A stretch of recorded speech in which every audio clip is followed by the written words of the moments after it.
നമ്മൾ ആദ്യ ദിവസം മുതൽ കാണുന്ന മഴ അത് അതിശക്തമായ മഴയാണ്. 8 ദിവസം മുൻപേ കാലവർഷം എത്തുന്നു. 24-ാം തീയതി കാലവർഷം എത്തി എന്നത് കേന്ദ്ര കാലാവസ്ഥാ വകുപ്പ് അറിയിക്കുകയാണ്. അതിനുശേഷം പിന്നിങ്ങോട്ട് തുടർച്ചയായ മഴയാണ്.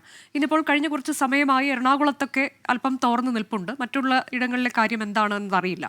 ഏതായാലും ഈ മഴ തുടങ്ങിയതിനു ശേഷം ഇത്ര കുറച്ച് സമയമെങ്കിലും തോർന്നു നിൽക്കുന്നത് ഈ 3-4 ദിവസങ്ങൾക്ക് ശേഷം ഇന്നാണ് എന്നുള്ളതാണ് യാഥാർത്ഥ്യം.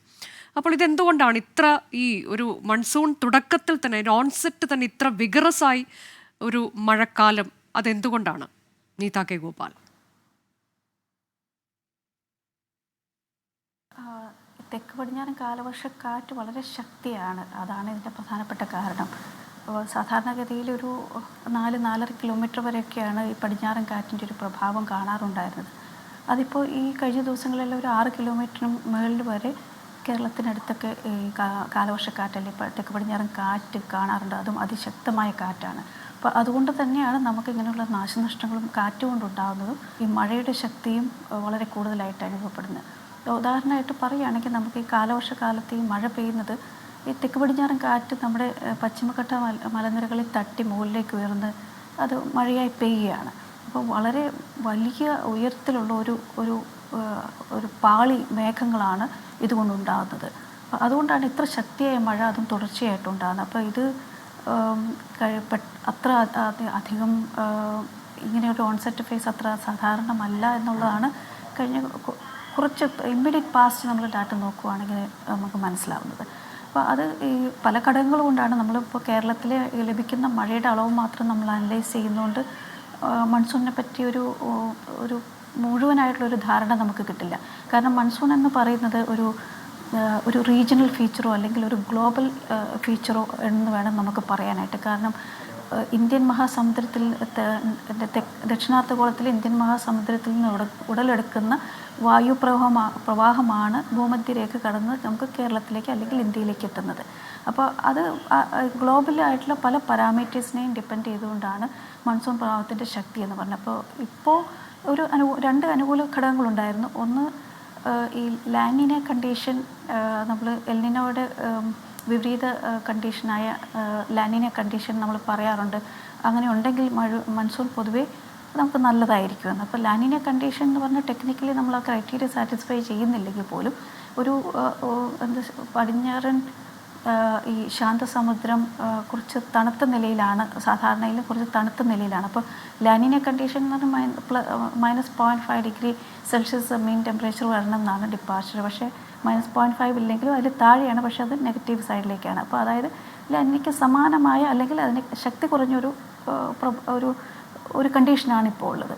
പിന്നെ അതുകൂടാതെ ഒരു മാഡൻ ജൂലിയൻ ഓസിലേഷൻ എന്ന് പറയുന്ന ഒരു കൺവെക്ഷൻ, അതായത് ഈ ക്ലൗഡിൻ്റെ ഫോർമേഷനും അതിൻ്റെ ഈസ്റ്റ് വേർഡ് മൂവ്മെൻറ്റും അല്ലെങ്കിൽ കിഴക്കോട്ടുള്ള പ്രവാഹവുമായിട്ട് സംബന്ധിച്ചിട്ടുള്ള ഒരു ഇൻഡെക്സാണ്, ഒരു മോണിറ്ററിങ് ഇൻഡെക്സാണ്. അപ്പോൾ ആ ഇൻഡെക്സും ഇത്രയും ദിവസം നമുക്ക് ഫേവറബിൾ ആയിരുന്നു.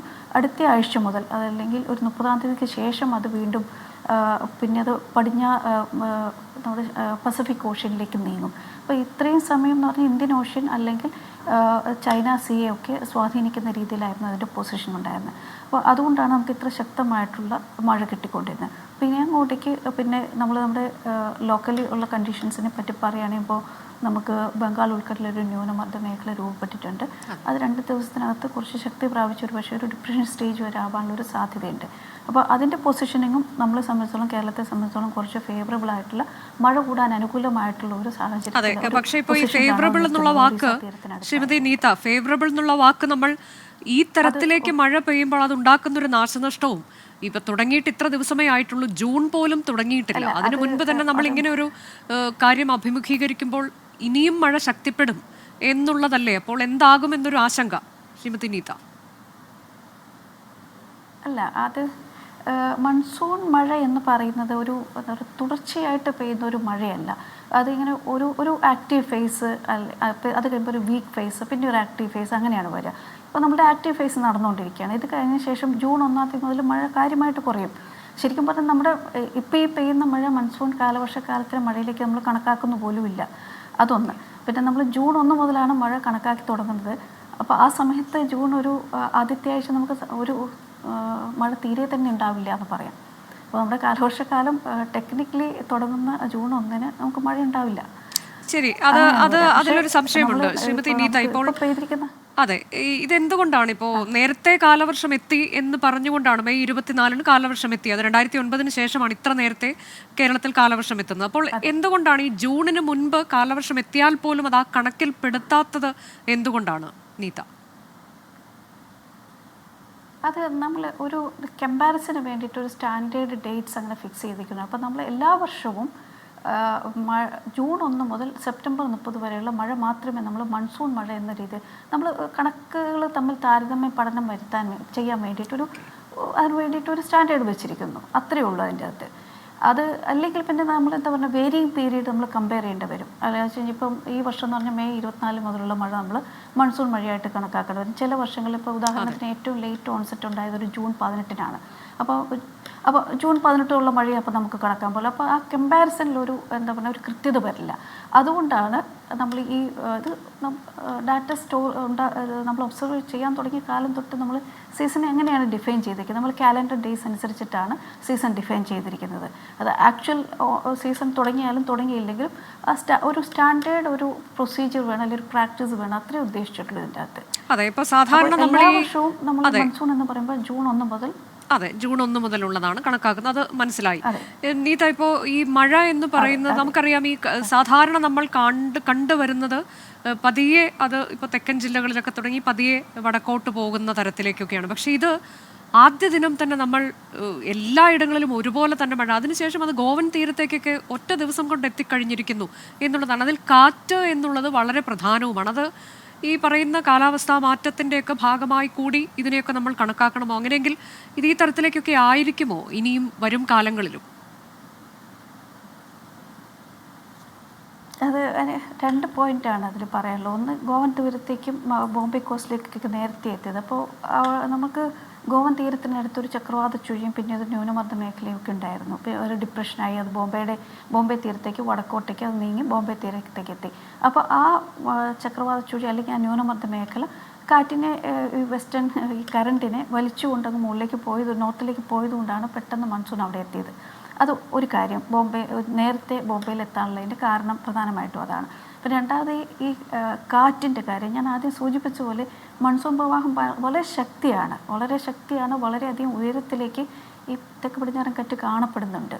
അപ്പോൾ അത് ഒരു എപ്പോഴും എന്ന് പറഞ്ഞാൽ അങ്ങനെ ഒരു നമ്മൾക്കൊരു സാധാരണ 3.5 അല്ലെങ്കിൽ 4 കിലോമീറ്റർ വരെയൊക്കെയാണ് നമ്മൾ ശക്തിയായിട്ടുള്ള ഈ മൺസൂൺ കറണ്ട് അല്ലെങ്കിൽ വെസ്റ്റർലി വിൻഡ് നമ്മൾ കാണാറുള്ളൂ. ഈ വർഷം അതിന് വിരുദ്ധമായിട്ട് നമ്മൾ വളരെയധികം ഉയരത്തിൽ തന്നെ വളരെ ശക്തിയായ കാറ്റാണ്. അതും നമ്മളൊരു 4 കിലോമീറ്റർ അല്ലെങ്കിൽ 4.5 കിലോമീറ്റർ ഹൈറ്റിൽ എന്നൊക്കെ പറഞ്ഞാൽ 80-90 കിലോമീറ്റർ പെർ അവർ സ്പീഡിലുള്ള കാറ്റാണ്. അത്രയും ശക്തിയായ കാറ്റാണ് നമ്മൾ. അപ്പോൾ അതിൻ്റെ ഒരു പ്രഭാവം സാധാരണഗതിയിൽ 40 to 50 എന്ന തരത്തിലേക്കൊക്കെയാണ് അത് പോകാറ് അല്ലേ? അത് ഞാൻ ഏറ്റവും ഉയരത്തിലുള്ള കാറ്റിൻ്റെ 4.5 കിലോമീറ്റർ ഉയരത്തിലുള്ള കാറ്റിൻ്റെയാണ്. പക്ഷേ നമുക്കിപ്പോൾ ഇന്നലെ നമ്മൾ സർഫസ് ലെവലിൽ അല്ലെങ്കിൽ നമ്മുടെ ആക്ച്വൽ ഒബ്സർവേഷൻ ലെവലിൽ നമ്മുടെ ഗ്രൗണ്ട് ലെവലിൽ ഇന്നലെ ഈ നല്ല മഴയോട് കൂടി അനുബന്ധിച്ചുണ്ടായിട്ടുള്ള ശക്തിയായ കാറ്റും അത് മെഷർ ചെയ്തപ്പോൾ ഇന്നലെ ഒരു സ്റ്റേഷനിൽ തിരുവനന്തപുരത്തും എറണാകുളത്തും 78 കിലോമീറ്റർ പെർ അവർ സ്പീഡ് വരെ മാക്സിമം റെക്കോർഡ് ചെയ്തിട്ടുണ്ട്. പല സ്ഥലങ്ങളിലും 60-ന് മുകളിൽ വിൻഡ് സ്പീഡ് രേഖപ്പെടുത്തിയിട്ടുണ്ട്. അത് പക്ഷേ ഇങ്ങനെ ഒരു പൾസസ് അല്ലെങ്കിൽ ഒരു സർജ് അല്ലെങ്കിൽ ഒരു എപ്പിസോഡ്സ് ആയിട്ടാണ് വരുന്നത്. അത് ഒരു അതിശക്തമായ ഒരു മഴയും അതിനോട് കൂടിയുള്ള കാറ്റും അത് കുറേ നാശനഷ്ടങ്ങൾ വരുത്തി അതിങ്ങനെ വടക്ക് നിന്ന് തുടങ്ങി തെക്കോട്ടേക്കാണ് ആ ക്ലൗഡ് സിസ്റ്റം മൂവ് ചെയ്യുന്നത്. അത് കഴിഞ്ഞ വർഷം ജൂലൈയിൽ നമ്മൾ ഏകദേശം ഇതേപോലെ ഒരു പാറ്റേൺ കണ്ടിരുന്നു. ജൂലൈ തുടക്കത്തിൽ കുറച്ച് അധികം നാശനഷ്ടം, മരവും വീണും മറ്റുമൊക്കെ ഒത്തിരി നാശനഷ്ടങ്ങൾ റെക്കോർഡ് ചെയ്തിട്ടുണ്ടായിരുന്നു അന്ന്. അപ്പോൾ അതേപോലെ ഒരു മൂവ്മെൻറ്റാണ് ഇപ്പോഴത്തെ ഈ ക്ലൗഡ് സിസ്റ്റത്തിനുള്ളത്. അപ്പോൾ മഴ പൊതുവേ പെയ്യുന്നുണ്ട്, അതിൻ്റെ കൂട്ടത്തിലാണ് ഇങ്ങനെ വടക്ക് നിന്ന് തെക്കോട്ടേക്ക് ഇങ്ങനെ അതിശക്തമായ ഒരു കാറ്റിൻ്റെ ഒരു മഴയുടെ ഒരു സർജ് ഇങ്ങനെ മൂവ് ചെയ്യുന്നത്. അപ്പം ഈ കാലാവസ്ഥ മാറ്റത്തിൻ്റെ ആണോന്ന് വെച്ചാൽ ഈ അതിശക്തമായ മഴ നമ്മുടെ ഗ്ലോബൽ വാർമിങ്ങിൻ്റെ റിസൾട്ട് തന്നെയാണ്. കാരണം അന്തരീക്ഷ വായുവിന് ചൂട് കൂടുമ്പോൾ അതിന് തടഞ്ഞു നിർത്താവുന്ന അല്ലെങ്കിൽ അതിനെ ക്യാരി ചെയ്യാവുന്ന മോയ്സ്ചറിൻ്റെ അല്ലെങ്കിൽ വാട്ടർ പേപ്പറിൻ്റെ അളവ് കൂടുതലായിരിക്കും.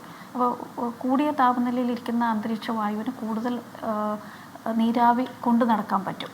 അപ്പോൾ അത് തണുത്തുറയുമ്പോൾ കൂടുതൽ മഴ പെയ്യും. അതായത് അതിൻ്റെ അകത്തുള്ള വാട്ടർ കണ്ടൻറ്റ് നമ്മൾ പറയും. അതിലുള്ള മഴയായിട്ട് പെയ്യാൻ ശക്തിയുള്ള അല്ലെങ്കിൽ പറ്റുന്ന അത്ര വെള്ളത്തിൻ്റെ അളവെന്ന് പറഞ്ഞാൽ കൂടുതലായിരിക്കും. അതുകൊണ്ടാണ് ഈ കാലാവസ്ഥ വ്യതിയാനം ഇതിലൊരു പങ്ക് വഹിക്കുന്നുണ്ടോയെന്ന് വെച്ചാൽ ഉണ്ട്. കാരണം ആ ചൂട് കൂടിയ അന്തരീക്ഷം കൂടുതൽ മോയ്സ്ചർ അല്ലെങ്കിൽ നീരാവി കൊണ്ട് നടക്കുന്നു. അതിൻ്റെ ഫലമായിട്ട് കൂടുതൽ മഴ ചെറിയ സമയത്തിൻ്റെ അകത്തുണ്ടാകുന്നു. അത് നമ്മളെ ദോഷകരമായി ബാധിക്കുന്ന ഒരു കാര്യം തന്നെയാണ്.